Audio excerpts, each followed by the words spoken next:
हरिओम. आत्मपूजा उपनिषद योगदास श्री जय गणेश जोशी यांचे प्रवचन. योग ऊर्जेची वैशिष्ट्ये. सूत्रातील शब्दांद्वारे आपण सूत्राचा अर्थ जाणून घेतला. आता आपण या परमदिव्य योग ऊर्जेची खास अशी वैशिष्ट्ये पाहूया. याद्वारे प्रत्यक्ष ऊर्जा स्नान कसे करायचे ते जाणून घेऊया.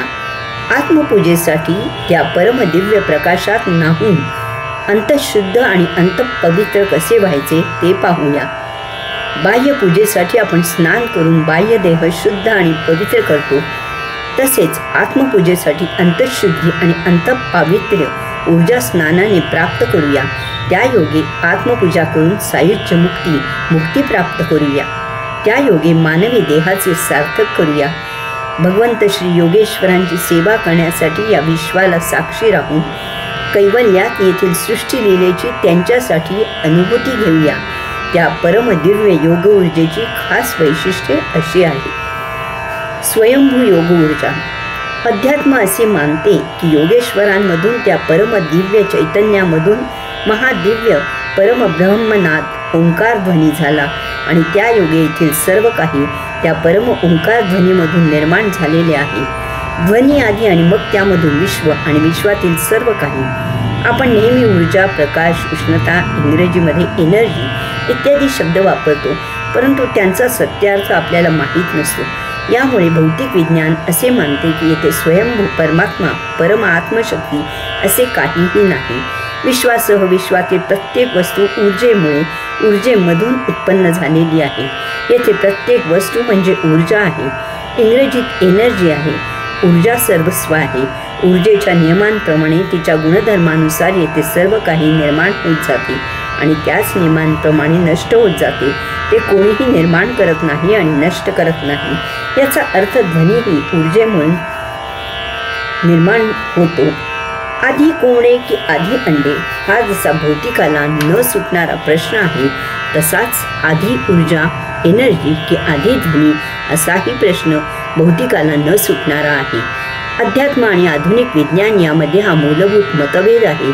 कारण अध्यात्माच्या तत्वाप्रमाणे, सिद्धांताप्रमाणे सर्वात प्रथम ध्वनी आणि मग त्यामधून ऊर्जा आणि त्यामधून विश्व आणि विश्वातील तमाम वस्तुजगत असा क्रम आहे. येथे मूलभूत परमब्रह्म, त्याची परम आत्मशक्ती, परम आत्मतत्वाची महादिव्य योग ऊर्जा आणि त्यामधून निर्माण होत असलेला परम महाओंकार आणि त्या ओंकार ध्वनीमधून निर्माण होत असलेली ऊर्जा आणि मग त्यामधून निर्माण होत असलेले भौतिक वस्तुजगत असा निर्माणाचा क्रम आहे. या उलट क्रमाने भौतिक वस्तुजगत, त्याचे अग्नीद्वारे ऊर्जेत रूपांतर, त्याचे ध्वनीमार्गे ओंकारात रूपांतर, त्याचे परम आत्मशक्तीत विलीनीकरण, प्रलय समाप्ती अशा प्रकारे येथे प्रत्येक वस्तू त्या परमध्वनी ओंकारामधून निर्माण झालेल्या ऊर्जेमुळे आहे. ओंकार ध्वनी मूलभूत आहे.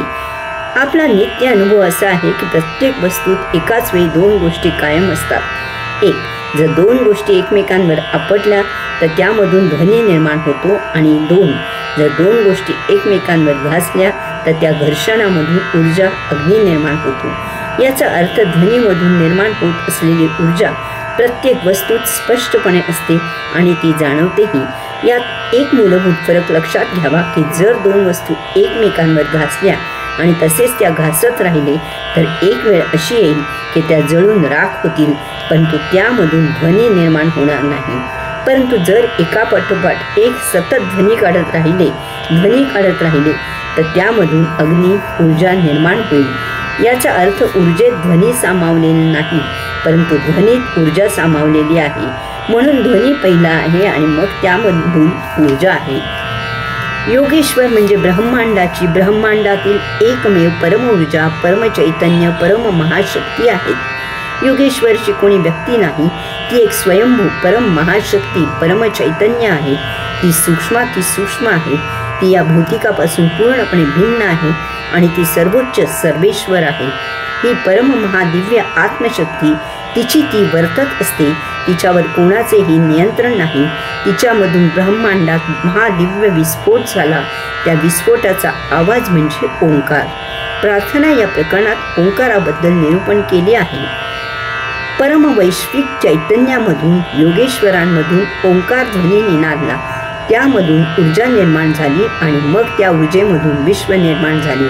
आपल्याला नित्य अनुभव आहे की जर आपल्याला बोलायचे असेल, तर आपल्याला ध्वनी काढायचा असेल, तर आपल्याला ऊर्जा लागते, त्याशिवाय आपण बोलू शकत नाही. याचा स्पष्ट अर्थ असा आहे की जेव्हा ओम असा परमवैश्विक स्फोट झाला, त्यावेळी परम महादिव्य आत्मशक्तीत ऊर्जा तेथे होती. वैश्विक स्फोटाचा ध्वनी होण्यासाठी वैश्विक शक्ती, वैश्विक ऊर्जा वापरली गेली, मग विश्व निर्माण झाले. परम महादिव्य ओंकार ध्वनीसाठी जी ऊर्जा वापरली गेली ती महादिव्य परमयोग ऊर्जा आहे. ती ओंकार ध्वनी होण्याआधीची परम ऊर्जा आहे. तिच्यामधून ध्वनी झाला आणि मग त्यामधून विश्व निर्माण झाले. येथे एका अद्भुत रहस्याचा भेद होतो की विश्व निर्माण होण्याआधीची परम दिव्य ऊर्जा आणि त्यानंतर ओंकार ध्वनीमधून विश्वात निर्माण झालेली ऊर्जा या दोन भिन्न ऊर्जा आहेत. त्या परम दिव्य ऊर्जेला आपण योग ऊर्जा असे म्हणतो, कारण ती परम चैतन्यातील स्वयंभू ऊर्जा आहे. तिच्या योगे परमात्म्याचा योग जुळून येतो. विश्वात निर्माण होत असलेली ऊर्जा ही त्यापेक्षा निराळी आहे. तिच्यामधून भौतिक निर्मिती होते. हिला आपण तेज असे म्हणतो.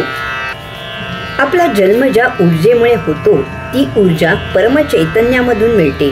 ती ऊर्जा धारण करण्याची देहाची शक्ती संपली की देहात ती परम ऊर्जा असूनही आपला मृत्यू होतो. म्हणजेच ती परम ऊर्जा अंशात्मा देह सोडून बाहेर जातो.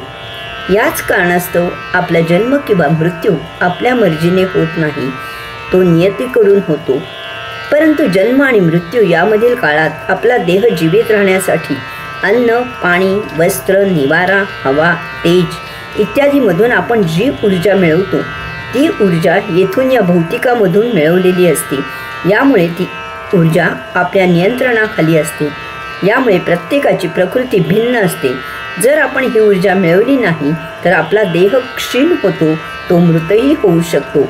यामुळे आपण स्वतःची किंवा दुसऱ्याची हत्या करू शकतो. ती अनैसर्गिक असते. यास्तव त्याला आत्महत्या असा फार योग्य शब्द वापरला जातो, कारण हे आत्म्याच्या नियतीच्या मर्जीच्या विरुद्ध असते. अशी स्वतःची किंवा दुसऱ्याची हत्या करणाऱ्याला त्या स्वयंभू वैश्विक चैतन्याकडून शिक्षा म्हणून तिर्यक योनी दिली जाते. तो तेथे शिक्षेचे भोग संपेपर्यंत सडत जीवन जगतो. आता योग ऊर्जा आणि येथील भौतिक ऊर्जा यामधील फरक स्पष्ट झाला असेल. म्हणून ब्रह्माची ती परमशक्ती, परमचैतन्य स्वयंभू आहे.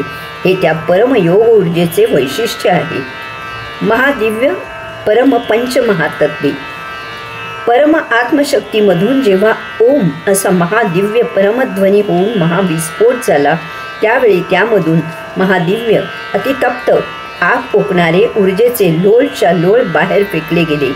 त्या फेकण्यामुळे तेथे महादिव्य वायू निर्माण झाला. हा त्या परम आत्मचैतन्यामधून निर्माण झालेला वायू आहे. ही गोष्ट प्रकर्षाने लक्षात घ्यावी. त्यामुळे त्या वायूला अनन्यसाधारण महत्त्व आहे. त्यात दिव्य परमवैश्विक चैतन्य आहे. यामुळे त्यात सृजन करण्याची स्वयंभू परमशक्ती आहे. अर्थातच द्वैताच्या वैश्विक नियमाप्रमाणे सृजनासह भंजनाचीही शक्ती त्यात आहे. जेव्हा मूलभूत परमचैतन्याच्या आकर्षणामुळे ते निर्माण झालेले तप्त गोळे परमचैतन्यासभोवती फेरे घेऊ लागले, तेव्हा त्या वर्तुळाकार भ्रमणामुळे त्या तप्त गोळ्यांसभोवती त्यांची स्वतःची प्रत्येकाची एक कक्षा तयार झाली. यालाच आपण आकाश असे म्हणतो. ही त्या गोलाकारांची स्वतः घालून घेतलेली मर्यादा असते. त्यात तो निर्माण झालेला वायूही फिरू लागला. परंतु वायू मूलभूत असूनही त्या आकाशात तो अडकल्यासारखा भासल्यामुळे आकाशातून वायू निर्माण झाला असे वाटले आणि पुढे तशीच समजूत दृढ झाली. अशा प्रकारे वायू त्या गोलाकारांमध्ये त्या आकाशात फिरू लागल्यावर त्याच्या घर्षणापासून त्या तप्त गोळ्यांच्या साहाय्याने त्यात तेज निर्माण झाले. तेही परमचैतन्याचे तेज असल्यामुळे आणि परमवायूच्या संघर्षामुळे त्यात सृजन शक्ती निर्माण झाली. अर्थातच द्वैताच्या वैश्विक नियमाप्रमाणे सृजनासह भंजनाची शक्ती त्यात आहे. वायू आणि तेज यामधून त्यात आपतत्व निर्माण झाले, त्यातही सृजन शक्ती आहे. अर्थातच द्वैताच्या वैश्विक नियमाप्रमाणे सृजनासह भंजनाची शक्ती त्यात आहे. या सर्वामुळे ते महातप्त गोळे शांत होऊ लागले. त्यांचे जडात रूपांतर झाले. त्यामधून पृथ्वी तयार झाली. त्यातही सृजनशक्ती आहे. अर्थातच द्वैताच्या वैश्विक नियमाप्रमाणे सृजनासह भंजनाची शक्ती त्यात आहे. ओंकारामधून आकाश निर्माण झाल्यामुळे शब्द हा आकाशाचा गुण झाला.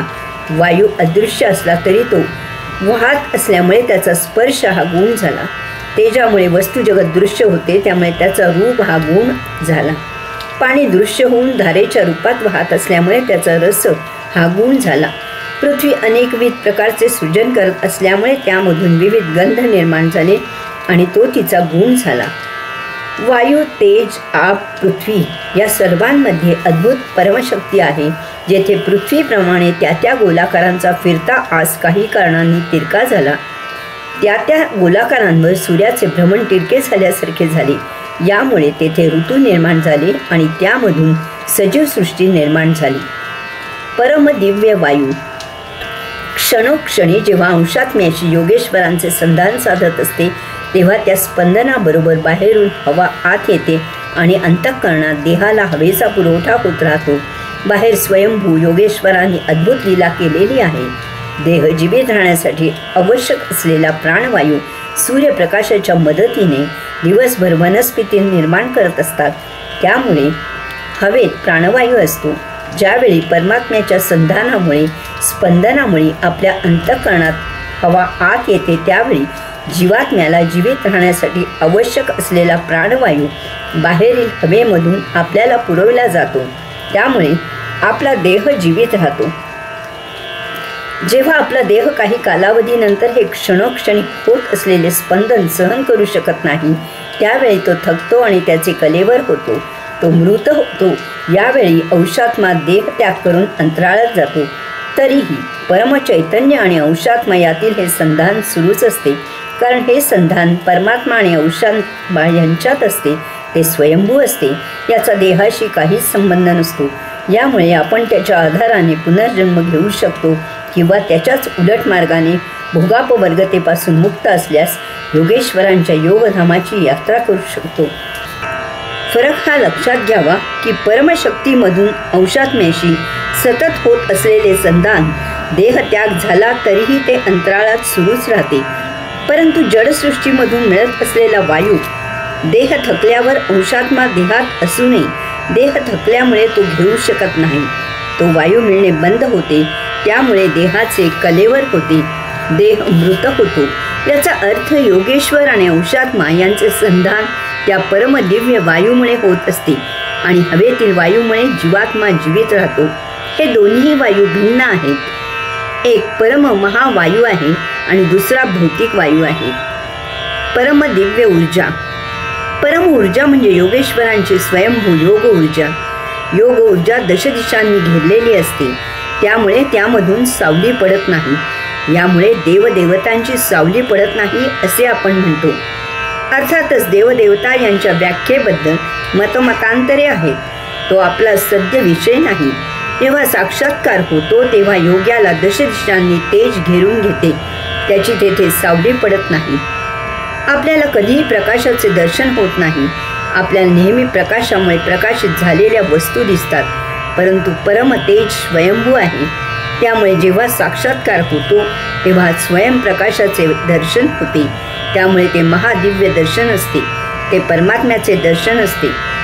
जेव्हा आपण नित्य श्वसन करतो किंवा जेव्हा आपण बोलतो त्यामुळे ही ऊर्जा तयार होते. परंतु ती देह जीवित ठेवण्यासाठी बोलण्यासाठी तेवढ्यापुरती तयार झालेली ऊर्जा असते. ती ऊर्जा कुंडलिनी शक्तीपर्यंत पोहोचत नाही. परंतु आपण जेव्हा सप्तचक्रांवर ओंकार उपासना करतो किंवा बीजमंत्राची उपासना करतो तेव्हा आपण विश्वनिर्मितीच्या मूळ स्थितीप्रत जातो. त्यायोगे आपल्या दिव्य ऊर्जा तयार होते. आपल्यातील कुंडलिनी शक्ती जागृत होते. त्यायोगे आपण साक्षात्कारित होतो. याबद्दल जास्त माहिती हवी असल्यास माझे गायत्री मंत्रावरील पुस्तक वाचावे. प्रकाशात आपण फार वेळ राहिलो तर काही वेळाने आपल्याला आपोआप त्याचा दाह होऊ लागतो. परंतु परमतेज हजारो सूर्य एकदम उगवावेत असा अतिप्रखर असूनही महाशीतल असते. त्याचा कधीही दाह होत नाही, कारण ते योगेश्वराचे तेज असते. चल, अचल, सजीव, निर्जीव, सूक्ष्म, जड असे सर्व वस्तुजगत इकडून तिकडे हलायचे किंवा हलवायचे झाल्यास त्यासाठी ते प्रवाहित व्हावे लागते. परंतु परम दिव्य तेज प्रवाहित होत नाही, ते हलवता येत नाही किंवा ते हलत नाही, ते प्रगट होते. बंद खोली उघडली की प्रकाश खोलीच्या एका टोकापासून दुसऱ्या टोकापर्यंत हळूहळू फैलावत नाही, तो सर्व खोलीत तत्क्षणी प्रकट होतो आणि सर्वत्र फैलावतो. याचा भौतिक अर्थ असा आहे की प्रकाशाचा वेग सर्वात जास्त आहे. इतर कोणतीही गोष्ट प्रवाहित झाली किंवा दोन किंवा अनेक गोष्टींचे मिश्रण झाले की त्यात शक्ती निर्माण होते. परंतु ऊर्जा स्वयंशक्तिवान आहे, स्वयंभू आहे. ती जेथे असेल तेथून ती कार्य करू शकते. त्यावर कोणाचाही काहीही परिणाम होत नाही, त्याचा इतरांवर परिणाम होऊ शकतो. यामुळे त्यामधून सतत कार्य सुरू असते. त्यात चैतन्य सदा असते, त्यामुळे इतरांना चैतन्य मिळते. परमचैतन्याच्या कार्याला कोणाची मदत लागत नाही, ते स्वयंभू आहे. ते त्याच्या मर्जीने वर्तत असते. परंतु इतर कोणाचे कसलेही काम चैतन्याशिवाय ऊर्जेशिवाय होत नाही. येथील भौतिक गोष्टी प्रत्यक्ष किंवा अप्रत्यक्ष कोणत्या तरी माध्यमाद्वारे त्याची ऊर्जा घेऊन वापरून जीवित असतात, कार्य करत असतात. अन्न, पाणी, निवारा हे अप्रत्यक्ष ऊर्जा घेतल्याचे उदाहरण आहे. अशा प्रकारे विश्व बाह्य प्रकाशावर जरी कार्य करत असले तरीही सजीवाचे कार्य त्याच्या अंतःकरणातील प्रकाशावर सुरू राहते. हा अंतःप्रकाश सजीवासाठी अतिमहत्त्वाचा आहे. बाह्य प्रकाशाद्वारे भौतिक कार्य पार पडतात, परंतु सजीवाने अंतःप्रकाशाने अभौतिक म्हणजे अध्यात्म करून आपला आत्मोद्धार साधावा. याला अन्य पर्याय नाही हे त्याने वेळीच ओळखावे. कारण अंतःप्रकाश त्याचे संचित भस्म करतो आणि त्याला कर्मयोग करू नये, कुटुंबात समाजात राहू नये मुक्त करतो. हरिओम.